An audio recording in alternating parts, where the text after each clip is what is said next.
श्री शिवाय नमस्तुभ्यम दोस्तों, हर हर महादेव। आजकल विवाह के कई वर्षों बाद भी कई दंपत्तियों को संतान का सुख नहीं मिल पाता है।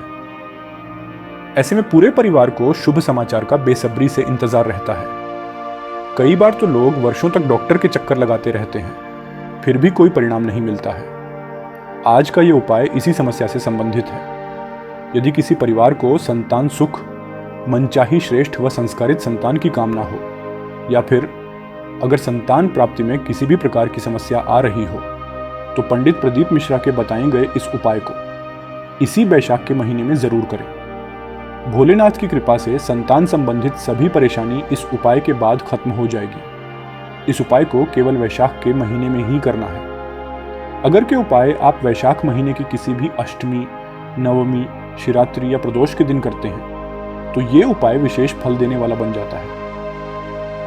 परंतु यदि आप ऐसा नहीं कर पाते हैं तो कोई बात नहीं, आप इसे बैशाख माह के किसी भी दिन कर सकते हैं। आप सबको ये बता दें कि आज का ये उपाय गुरुजी ने प्रसूति शिव महापुराण कथा के अंतर्गत पहली बार बताया था। पंडित प्रदीप जी मिश्रा अपनी शिव महापुराण की कथा में हमेशा ये कहते रहते हैं कि मनुष्य का जन्म, मरण और परण ये तीनों देवाधिदेव महादेव के हाथों में ही है। अतः शिव पूजन के द्वारा ही आप इस समस्या का समाधान पा सकते हैं। तो चलिए जल्दी से आते हैं आज के पहले उपाय पर। इस उपाय को करने के लिए आपको दो अलग अलग पात्र की जरूरत पड़ने वाली है। एक मिट्टी का कलश और दूसरा तांबे का एक लोटा। इन दोनों पत्रों में आप जल भर लें। अब करना क्या है कि सबसे पहले मिट्टी का कलश रखें। अब उसके ऊपर जल भरा तांबे का लोटा रखें, यानी कि नीचे जल से भरा मिट्टी का कलश होगा और ऊपर जल से भरा तांबे का लोटा होगा। अब ऐसे ही जल भरे दोनों पात्रों को एक साथ अपने हाथ में लेकर किसी ऐसे वटवृक्ष के नीचे जाइए जहां किसी भी तरह के शिवलिंग स्थापित हों, चाहे वो पत्थर के हों, मार्बल के हों या सीमेंट के हों, या फिर कंकर शंकर ही क्यों ना हो। अब आपको उस शिवलिंग का लाए हुए जल से अभिषेक करना है। अब शिवजी को जल कैसे डालना है ये भी जान लीजिए।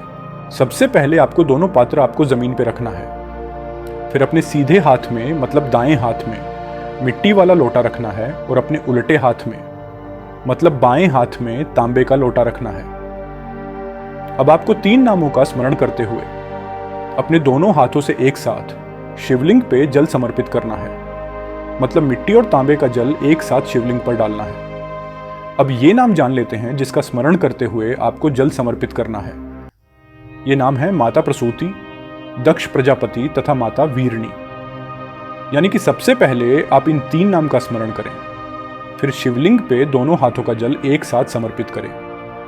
जब जल समर्पित हो जाए तो थोड़ा सा जल वापस लोटा में रख लें और पति पत्नी दोनों ही इस जल का आचमन कर लें। एक बात ध्यान रखना है कि आप दोनों पति पत्नी को उस वटवृक्ष के नीचे ही जल का आचमन करना है। अब भोले बाबा से अपने मन की बात कह दें। आपका यह उपाय यहीं समाप्त होता है।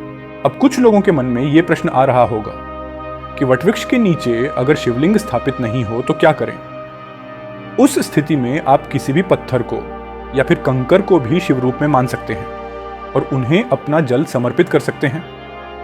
जैसा कि आपको पहले भी बता दिया है कि इस उपाय को केवल वैशाख के महीने में ही करना है। अगर ये उपाय आप वैशाख महीने की किसी भी अष्टमी, नवमी, शिवरात्रि या प्रदोष के दिन करते हैं तो ये उपाय विशेष फल देने वाला बन जाता है। परंतु यदि आप ऐसा नहीं कर पाते हैं तो कोई बात नहीं, आप इसे बैशाख माह के किसी भी दिन कर सकते हैं। तो दोस्तों, आपको आज का ये आसान सा उपाय कैसा लगा ये जरूर बताएं।